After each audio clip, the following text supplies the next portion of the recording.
आपको बताते हैं राम मंदिर पर आचार्य प्रमोद कृष्णम ने क्या कुछ कहा। वो कहते हैं कि भगवान राम भारत की आस्था है और भारत की कल्पना भगवान राम के बिना करना असंभव है। ये बड़ा बयान दिया गया प्रमोद कृष्णम की तरफ से। वो कहते हैं कि राम के बिना भारत की कल्पना नहीं हो सकती, पाकिस्तान भी नहीं कर सकता। राम का विरोध, राम राज का सपना पूरा होने जा रहा है। बड़ी खबर आपको बता रहे हैं, राम मंदिर पर आचार्य प्रमोद कृष्णम ने भगवान राम भारत की आत्मा को लेकर ये बयान दिया। क्या कुछ का आपको सुनवाते हैं। और राम सबके हैं, सब राम के हैं। इसलिए राम को किसी एक राज्य, किसी एक वर्ग, किसी एक जाति, किसी एक धर्म तक सीमित नहीं किया जा सकता है। राम किसी एक पार्टी के नहीं है, राम सबके हैं। तुलसीदास जी कहते हैं, सिया राम मैं सब जग जानी, करऊ प्रणाम जोर जुग पानी। तो 22 जनवरी को घर घर दीप जलें, खुशियाँ मिठाई बटें, ढोल नगाड़े बजें, राम धुन गली गली में हो, राम भजन हो, संकीर्तन हो, रघुपति राघव राजा राम, पतित पावन सीता राम, ईश्वर अल्लाह तेरो नाम, सबको सन्मत दे भगवान। एक तरफ प्राण प्रतिष्ठा को लेकर के तैयारियां जोरों पर है, अयोध्या नगरी सज-धज के पूरी तरीके से तैयार है, तो दूसरी तरफ इंडी गठबंधन की तरफ से लगातार सियासत की जा रही है, बयानबाजी की जा रही है और क्या कुछ कहा जा रहा है इन पार्टियों की तरफ से, आखिरकार क्यों निशाना बनाया जा रहा है, आपको ये पूरी खबर हमारी इस रिपोर्ट में दिखाते हैं।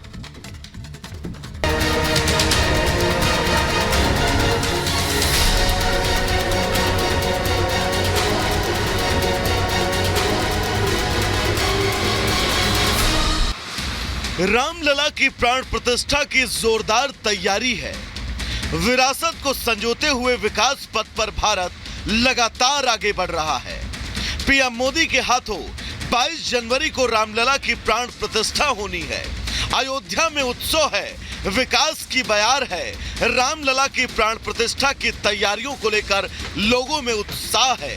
राम नगरी राममय है, लेकिन विपक्षी गठबंधन को विकास की रफ्तार और विरासत की बात तो शायद समझ ही नहीं आती। कल जिस तरह पीएम मोदी ने अयोध्या धाम को नए रेलवे स्टेशन, नई ट्रेन और नए एयरपोर्ट की सौगात दी, उससे इंडी गठबंधन के पेट में दर्द हो गया। जिस अंदाज में अयोध्या की जनता ने पीएम मोदी का स्वागत किया, उससे भी विपक्षी गठबंधन बेचैन है। एक बार फिर उद्धव गुट के नेता संजय राउत ने राम के बहाने बीजेपी सरकार पर प्रहार किया है। आरजेडी ने भी संजय राउत के सुर में सुर मिलाते हुए अपनी बात रखी। मुझे लगता है टीएमओ का ऑफिस अब अयोध्या में वो कुछ दिनों तक अयोध्या से चलाएंगे। अच्छी बात है, अच्छी बात है। भारतीय जनता पार्टी के हेडक्वार्टर पे अयोध्या से चलेगा और प्रधानमंत्री का कार्यालय भी वहां से अगर वो चलाने जा रहे हैं तो ठीक है, उनकी मर्जी है।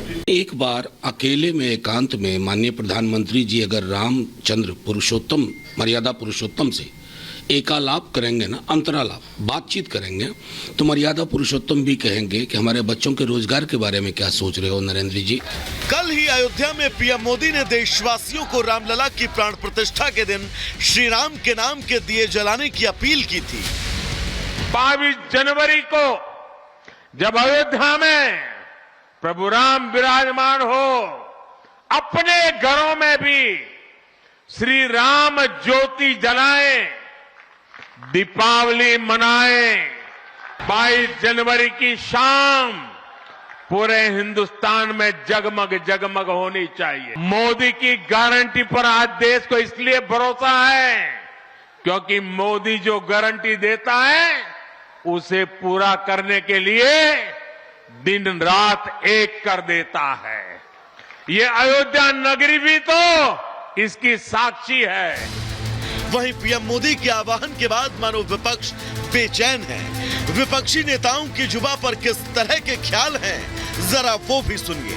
महंगाई चरम सीमा पर है, लोगों के हाथ में नौकरी रोजगार नहीं है, लोग नौकरी रोजगार न मांगे, इसलिए ये सब कार्यक्रम हो रहे हैं। घर घर में राम ज्योति जलाने के लिए भारतीय जनता पार्टी के आह्वान की जरूरत नहीं है। राम इस देश की अस्मिता और संस्कृति है।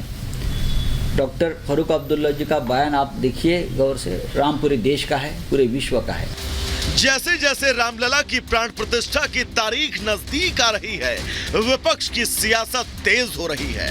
विपक्ष राम मंदिर प्राण प्रतिष्ठा कार्यक्रम की राजनीतिकरण की बात कह रहा है, लेकिन खुद उसे लेकर सियासी चाल चलने में जुटा है।